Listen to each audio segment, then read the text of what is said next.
ভিডিওটা শেষ পর্যন্ত দেখবেন। শেষে একটা গুরুত্বপূর্ণ বিষয় আছে। আপনাদের বাসা বাড়িতে মিটারের জন্য আবেদন করলেও কেন মিটারটি অনুমোদন হয় না তাও জানতে পারবেন। সুপ্রিয় দর্শক, আসসালামু আলাইকুম। যারা যেখান থেকে দেখছেন তাদেরকে আমার চ্যানেলের পক্ষ থেকে জানাই আন্তরিক শুভেচ্ছা ও অভিনন্দন।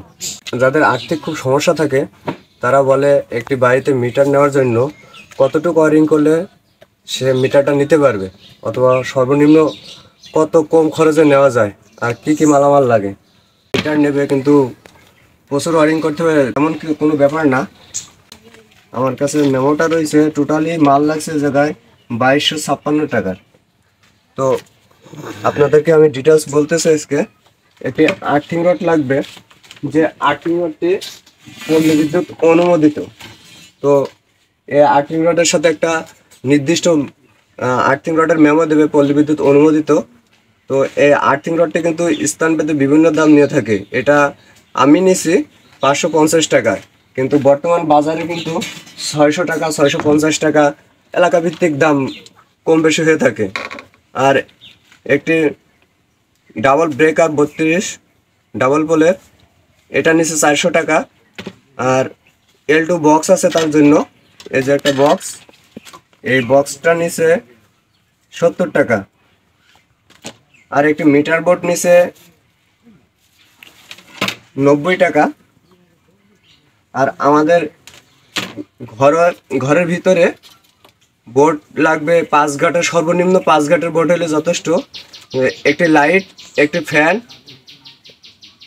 2টা পয়েন্ট, আর ফ্যানের জন্য রেগুলেটর, একটি সকেট আর ইন্ডিকেটর। এরকম একটি হোল্ডারের জন্য আমরা 3 বক্স নিয়েছি, যেহেতু যে ঘরে ওয়ারিং করব ঘরটি টিন শেড, যার কারণে আমরা এরকম একটি কাঠের মাধ্যমে, কাঠের বাটাম দিয়ে তার ভিতরে ওয়ারিংটা সম্পূর্ণ করব। তার লাগছে জায়গায় 2.0 তার লাগছে 2.4 গজ। তারের মূল্য নিচে আপনার 45 টাকা গজ। আর 4 গজ তার আসছে 184 টাকা। 1.3 তার নেওয়া হয়েছে 10 গজ, যার মূল্য 320 টাকা। আর 2টা পাইপ আছে, আর ক্লাম আছে প্রয়োজন অনুযায়ী, আর এলবো আছে। আর টিসি তার আছে, যেটা টুইন কোড তার, মিটার থেকে আপনার মেন সুইচ পর্যন্ত যায় অথবা সার্কিট পর্যন্ত। এই তারটা অবশ্যই আপনারা টুইন করে নেবেন। টিসি তার নেবেন কাভারওয়ালা তার, খোলা তার কখনই নেবেন না, কারণ এটাতে সবসময় ডাইরেক্ট মেন লাইন থাকে। তো আপনারা এই বিষয়টা একটু লক্ষ্য রাখবেন, এই তারটা যেন সেফটি থাকে ভালো। 2 গজ তার নেওয়া হয়েছে 250 টাকা। মোটামুটি আমাদের মালামাল। তো আপনারা কন্টিনিউ ভিডিওটি দেখতে থাকেন, কাজের শেষে আপনাদের দেখাবো কাজটা কীরকম হয়েছে। তো আরেকটা বিষয় থাকে মিটারের জন্য, যারা মিটার নেন অধিকাংশ পাবলিক আছে দক্ষ ইলেকট্রিশিয়ান অথবা পল্লী বিদ্যুৎ অনুমোদিত ইলেকট্রিশিয়ান বাদে এমনি ওয়ারিং করে তারপরে মিটারে আবেদন করে। কিছু কিছু ক্ষেত্রে দেখা যায় অনুমোদন গ্রহণযোগ্য হয় না, বাতিল হয়ে যায়। পরবর্তীতে পল্লী বিদ্যুতের দোষারোপ করে যে তারা আর্থিক লেনদেন করে মিটার দেয়। অবশ্য এটা না, এটা ভুল ধারণা। নির্দিষ্ট কিছু নিয়ম আছে, যে ওইগুলো যদি সঠিকভাবে ওয়ারিং না করা হয় সেক্ষেত্রে কিন্তু মিটারটি বাতিল করে দেয় আবেদনটি। তো আরেকটা গুরুত্বপূর্ণ বিষয় আছে সার্ভিস মাস্ট, যেটা আপনার সার্ভিস ড্রপ তার টানার জন্য, বাঁধার জন্য যে একটা টেকসই মানের সার্ভিস মাস্ট দরকার। টিন শেড হলে এরকম 10 নম্বর জিআই দিয়ে একটা সার্ভিস মাস্ট তৈরি করে দেওয়া, অথবা সিমেন্টের খুঁটি দেওয়া।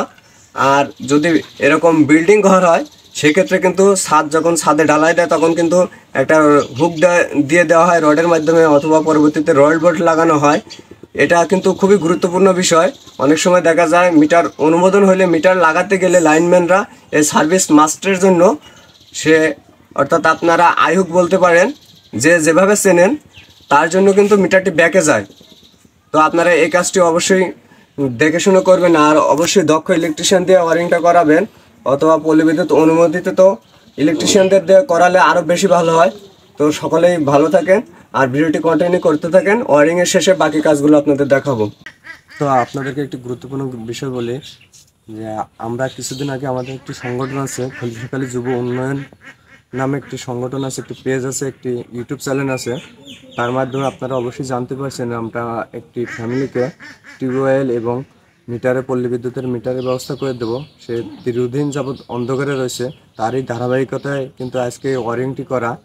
আর আপনারা ভিডিওটা কন্টিনিউ করতে থাকেন, আমরা তার জন্য ওয়ারিংটা করতেছি। তো ফাইনালি আমাদের ভিতরের ওয়ারিংগুলো শেষ হয়ে গেছে। একটি সার্কিট, একটি হোল্ডার, একটি ফ্যানেল পয়েন্ট আর একটি 5 ঘটের বোর্ড ওয়ারিং করলাম। আপনারা যারা অচ্ছল আর্থিকভাবে তারা এভাবে সিম্পলি ওয়ারিং করে আপনারা মিটারে আবেদন করতে পারেন। তো আপনারা ভিডিওটি কন্টিনিউ করতে থাকেন, আমরা বাকি ওয়ারিংগুলো, বাইরের মিটার বোর্ড, আর্থিং রডগুলো ওয়ারিং করে তারপরে আপনাদেরকে দেখাবো।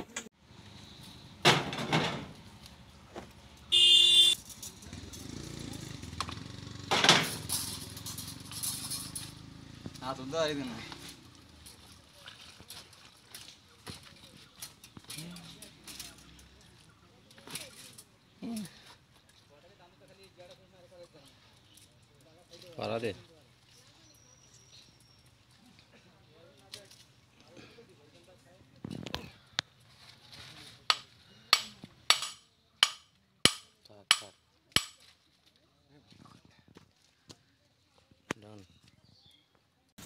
তো আপনারা ভিতরের ওয়ারিংটা দেখেন।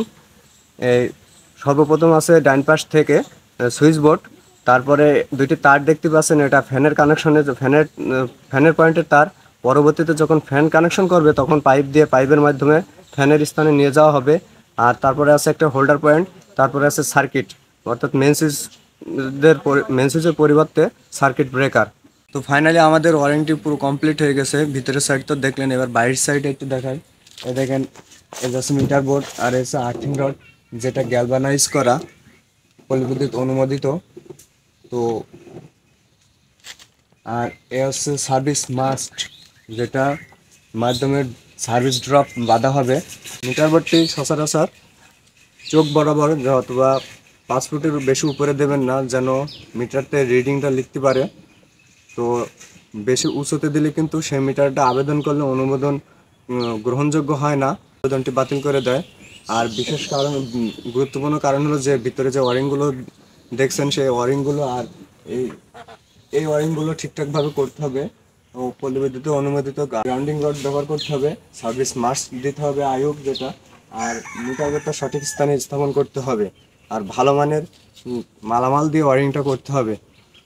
তারপরে আবেদন করলে আপনার বাসায় যদি মিটার না থেকে থাকে, অবশ্যই আপনার মিটারের জন্য অনুমোদন দেওয়া হবে। তো যারা মিটারের জন্য আবেদন করবেন তারা অবশ্যই এই কাজগুলো দক্ষ ইলেকট্রিশিয়ানের মাধ্যমে করাবেন। তো এই ছিল ভিডিওটি ভালো লাগলে অবশ্যই একটি লাইক দিয়ে যাবেন আর কমেন্টে জানাবেন আপনাদের মন্তব্য। আর যদি এরকম ইলেকট্রিক এবং স্যানিটারি বিষয়ক ভিডিও পেতে চান, অবশ্যই আমার চ্যানেলটি সাবস্ক্রাইব করে নেবেন।